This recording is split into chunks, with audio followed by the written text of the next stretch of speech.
Ma première rencontre avec Monsieur Debs fut lors d'une répétition avec mon groupe Malanga à l'époque, dans les années fin 70, début 80. Il était venu nous voir au studio où on répétait avec le groupe Malanga et on avait comme manager Monsieur Rémi Mondé qui l'avait emmené nous écouter. Et c'est la première fois avec qui j'avais pu discuter avec lui. Et suite à cette écoute, on a été au studio, on a enregistré chez lui. Ça a pris une quinzaine de jours, où on l'a fréquenté pendant une quinzaine de jours, tous les jours, quoi. On faisait, ce n'est plus comme avant. À l'époque, on devait tout enregistrer ensemble. Donc, moi, j'étais chanteur à l'époque. Donc, ma séance de studio en tant que chanteur a été un beau souvenir parce qu'il m'a beaucoup conseillé sur la prononciation, sur des techniques et tout ça. Et c'est à ce moment-là que j'ai rencontré un peu je veux dire, plus de gens de la famille Debs, puisque je me rappelle aussi que Philippe, l'oncle de Rico, le frère d'Henri, venait tous les soirs à la fermeture du magasin, venait au studio pour discuter avec son frère de la journée de travail et aussi voir qu'est-ce que ça donnait au niveau enregistrement et mettait son grain de sel sur les productions qui étaient en cours. Puis après,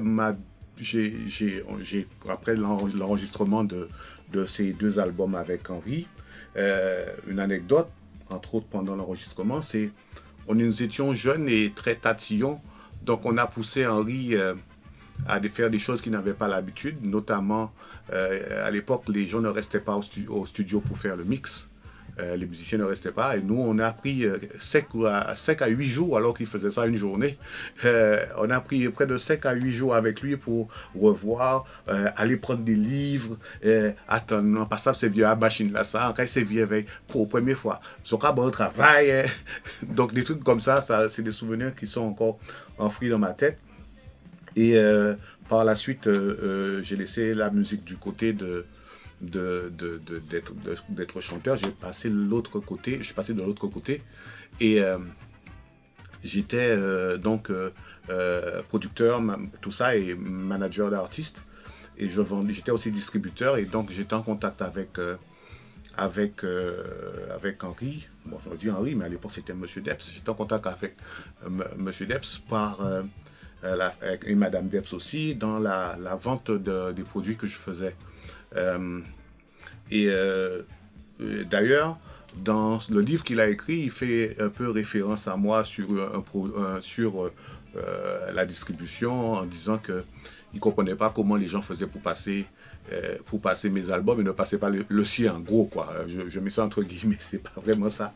C'est plutôt, ils se posaient des questions sur la communication ou sur la communication dans le milieu de la musique aux Antilles.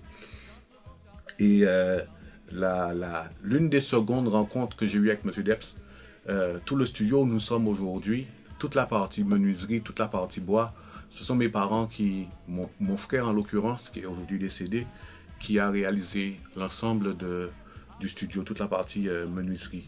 Et être ici, c'est quelque chose de particulier pour moi parce que j'avais aussi d'excellents rapports avec Madame Debs. Chaque fois que je venais récupérer mes factures, elle tenait absolument que je vienne chez elle et non pas passer récupérer les chèques à la boutique, mais elle voulait que je vienne chez elle. On discutait un peu du métier, on discutait un peu de tout et de rien. Et ce sont des gens qui étaient d'une grande bonté. Et quoi qu'on dise, quoi qu'on puisse penser, Monsieur Debs a fait beaucoup, la famille Debs a fait beaucoup de bien à notre culture et à la musique. Parce que s'ils n'étaient pas là, il y a plein de gens, il y a plein de musique qu'on n'aurait pas eu, il y a plein de gens qui n'auraient jamais produit un disque, jamais fait quelque chose, quoi. Qu'est devenu notre vie?